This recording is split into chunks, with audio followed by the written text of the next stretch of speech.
看这个是今天给大家熬的蜂蜡，因为现在天冷了呀，好多人老是咳嗽的人比较多。老贝方法用这个蜂蜡炒鸡蛋治咳嗽啊，效果还是蛮不错的。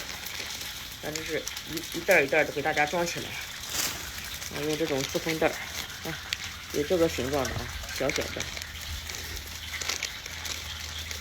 锅里边放点油，然后把这个蜂蜡在锅里转几圈，这个蜂蜡一遇高温它就会融化掉，然后再放一个鸡蛋进去炒就可以了。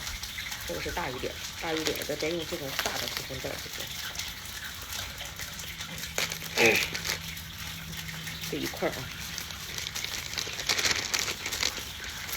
都给大家装好了。小梦就在这儿熬呢，这些是刚倒出来的，现在还没有干，一会儿干了以后凝固了以后啊，就变成这样子了。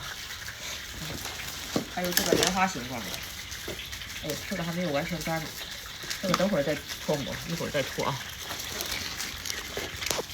全部都装好。